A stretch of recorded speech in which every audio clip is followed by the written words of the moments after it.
Well, good afternoon, and welcome, graduates. Welcome to all the friends and the family who are here, to the UT faculty and staff for inspiring students, and to the alumni and friends of the university for your commitments and your philanthropy.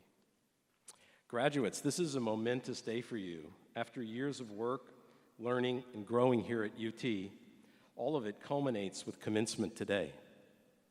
So a big congratulations from me to each and every one of you. And I could not be more proud than to be asked to speak to you today in this historic 50th anniversary year of the first Apollo moon landing and the first exploration by humans of another world in space, our moon. You may not know it, but UT graduates played a huge role in that success, and one of us even explored the moon himself, Alan Bean, as the lunar module pilot on Apollo 12. Why did we think that UT graduates and professors played such an enormous role in Apollo and in all the space exploration since? I like to think it's perhaps because Texas itself was a vast frontier, and it's something inside of us as Texans. Regardless of why, though, I expect that when humans return to the moon, Longhorns will be involved again and in big ways. And I expect that some of you, graduates, will be a part of that. Well, thank you, Dean Goldbard, for the invitation to speak and for your generous introduction. And thank you to the Dean's staff for their wonderful help in my preparations for this visit to Austin. I particularly want to thank Heather Lee and Marcia Reardon. It sounds like science fiction, but it's not. The space mission that I lead for NASA made the farthest exploration of worlds in history, billions of miles from Earth. We did this by conducting the first flyby of Pluto, 3 billion miles away in 2015, and then going on to make the first reconnaissance of an ancient Kuiper Belt object on January 1st of this year, yet another billion miles farther in space. There's one thing, though, that I would like to clarify about the Kuiper Belt object that we explored, because I think it's particularly important for a UT audience. I have to say, yes, that target, as you heard, a rather burnt orange leftover from the formation of the solar system, is about the size of Travis County, and it's officially known as 2014 MU69.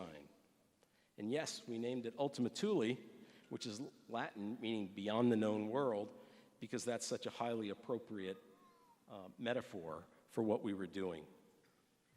And yes, I'm an alumnus of these 40 acres. But no, it's absolutely untrue that we named it Ultima Thule just so that I could call it by its acronym UT. When I was very young, I was captivated by the first explorations of the moon and the first explorations by robots of the planets. It was an exciting time to grow up, and nearly every kid I knew wanted to be a part of something like that.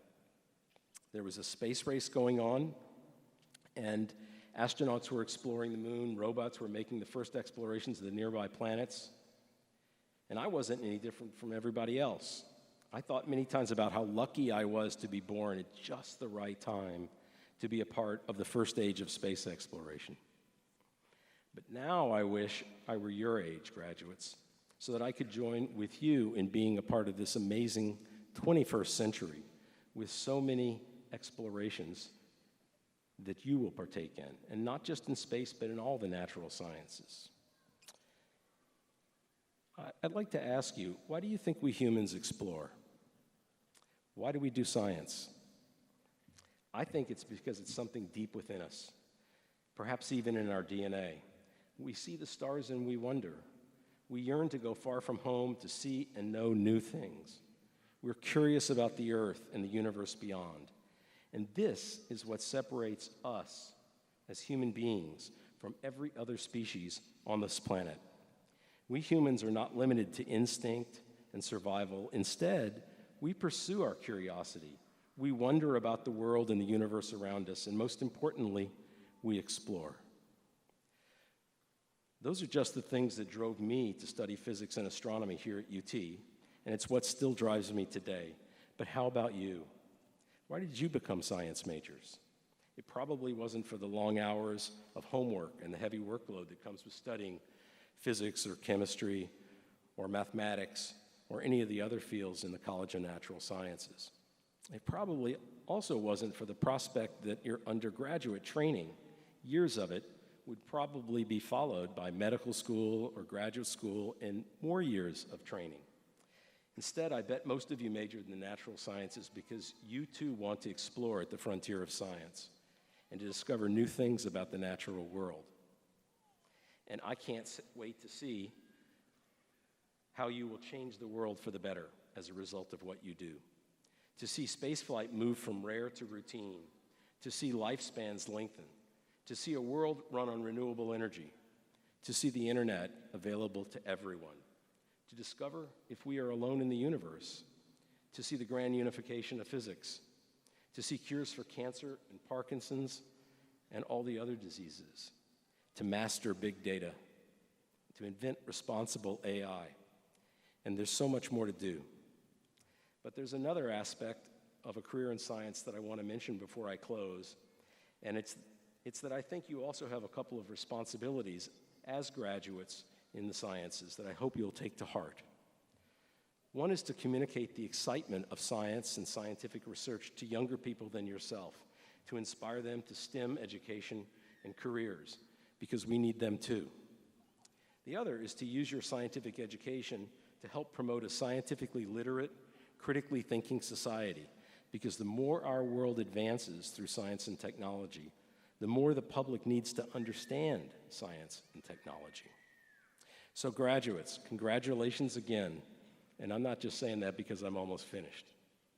Whatever you do in the next phase of your life, and all the phases after that, remember that science is a journey of exploration, and that you as scientists must always explore. Through your explorations, with the skills and tools that you gained here at UT, is an opportunity to make the world better. And that's a mantra worth repeating in your work and in your life. Always keep exploring. Always keep exploring. Thank you, and hook 'em horns.